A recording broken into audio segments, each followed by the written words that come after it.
ಜೈ ಹಿಂದ್ ದೋಸ್ತ. ನಾನು ಪ್ರಕಾಶ್ ಆಡಿ, ನೀವು ನೋಡ್ತಿದ್ದೀರಾ ಕನೆಕ್ಟ್ ವಿತ್ ನೇಷನ್. ಸ್ನೇಹಿತರೆ, ಹಲವಾರು ದಿನಗಳಿಂದ ಒಂದಿಷ್ಟು ವಿಡಿಯೋಗಳು ಸಾಮಾಜಿಕ ಜಾಲತಾಣಗಳಲ್ಲಿ ಹರಿದಾಡ್ತಾ ಇವೆ. ಎಂತಹ ವಿಡಿಯೋಗಳಂದ್ರೆ ಬಾಂಗ್ಲಾ ವಲಸಿಗರನ್ನ ಪತ್ತೆ ಹಚ್ಚಿರೋದು. ಆ ವಿಡಿಯೋಗಳಲ್ಲಿ ಏನಿದೆ ಅಂದ್ರೆ, ಬಾಂಗ್ಲಾ ವಲಸಿಗರು ಭಾರತದಲ್ಲಿ ಬಂದು ಭಾರತದಲ್ಲಿ ಸ್ಥಳಾವಕಾಶವನ್ನು ಹುಡುಕಿ ಭಾರತದಲ್ಲಿ ಇರಲಿಕ್ಕೆ ಬೇಕಾದಂಥ ಹಲವಾರು ದಾಖಲೆಗಳು ನಾವು ಅವಶ್ಯಕವಾಗಿ ಎಸೆನ್ಷಿಯಲ್ ಆಗಿ ಬೇಕು ಅಂತೀವೋ ಅಂತಹ ದಾಖಲೆಗಳನ್ನು ಮಾಡಿಸ್ಕೊಂಡು ಇಟ್ಕೊಂಡಿದ್ದಾರೆ. ಆ ವಿಡಿಯೋಗಳಲ್ಲಿ ಸಂಪೂರ್ಣವಾಗಿ ಅವರ ಒಂದು ಸ್ಥಿತಿಯನ್ನೇ ಬಯಲು ಮಾಡಲಾಗಿದೆ.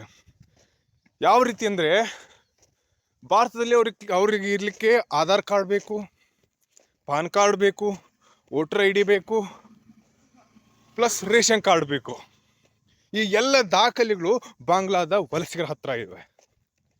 ಇಷ್ಟೇ ಅಲ್ಲ, ಅದು ಯಾವ ರೀತಿ ಮುಂದುವರೆದಿದೆ ಅಂದರೆ, ಮುಂದಿನ ದಿನಗಳಲ್ಲಿ ತಮ್ಮವ್ರನ್ನ ಕರೆಸಿಕೊಳ್ಳಿಕ್ಕೆ ಅಥವಾ ಇನ್ನೂ ಅನೇಕ ಬಾಂಗ್ಲಾ ವಲಸಿಗರನ್ನ ಕರೆಸಿಕೊಳ್ಳಕ್ಕೆ ಮುಂಚಿತವಾಗಿ, ಅವರು ಬರೋದಕ್ಕಿಂತ ಮುಂಚಿತವಾಗಿಯೇ ಅವರಿಗಾಗಿ ಅನೇಕ ದಾಖಲೆಗಳನ್ನು ಮಾಡಿಸಿಡ್ಲಾಗ್ತಿದೆ. ಬೆಂಗಳೂರಿನಲ್ಲಿ ಹಲವಾರು ಘಟನೆಗಳಿಂದ ಇವರು ಬೆಳಕಿಗೆ ಬರ್ತಾ ಇದ್ದಾರೆ.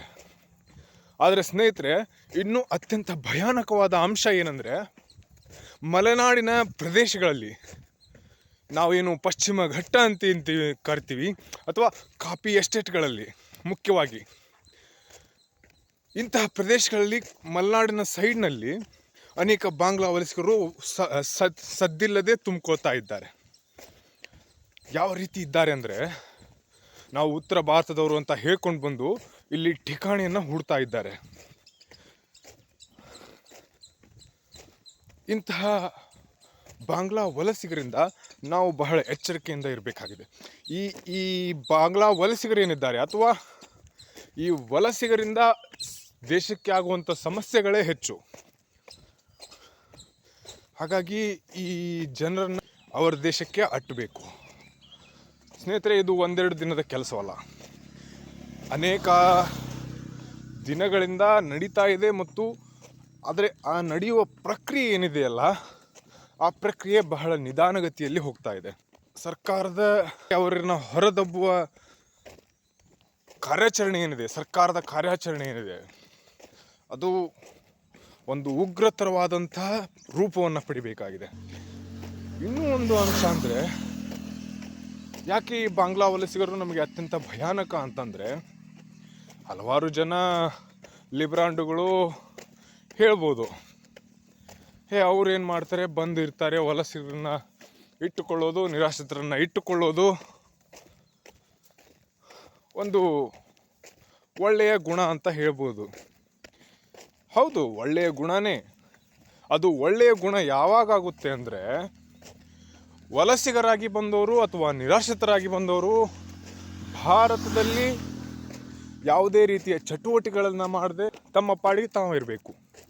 ಅದನ್ನು ಬಿಟ್ಟು ಇಲ್ಲಿ ನಡೀತಿರ್ತಕ್ಕಂಥ ಸಮಸ್ಯೆಗಳಲ್ಲಿ ಅವರೂ ಸಹಿತ ಭಾಗವಹಿಸಿ ಆ ಸಮಸ್ಯೆಗಳನ್ನು ಇನ್ನೂ ಜಟಿಲಗೊಳಿಸಿ, ಅಥವಾ ಆ ಸಮಸ್ಯೆಗಳನ್ನು ಇನ್ನೂ ಉಲ್ಬಣಗೊಳಿಸಿ ಇಲ್ಲಿ ಸಮಸ್ಯೆಯನ್ನು ಮಾಡೋದಾಗಬಾರ್ದು. ಇನ್ನೂ ಒಂದು ಅಂಶ ಅಂದರೆ, ಬಾಂಗ್ಲಾದ ಜೊತೆ ಭಾರತದ ಸಂಬಂಧ ಏನಿದೆ ಅದು ಹದಗೆಡ್ತಾ ಬರ್ತಾ ಇದೆ. ಯಾಕೆ ಹದಗೆಡ್ತಾ ಬರ್ತಾ ಇದೆ ಅಂದರೆ, ಬಾಂಗ್ಲಾ ಕ್ರಮೇಣವಾಗಿ ಪಾಕಿಸ್ತಾನದ ಪಕ್ಕಕ್ಕೆ ಸರಿತಾ ಇದೆ.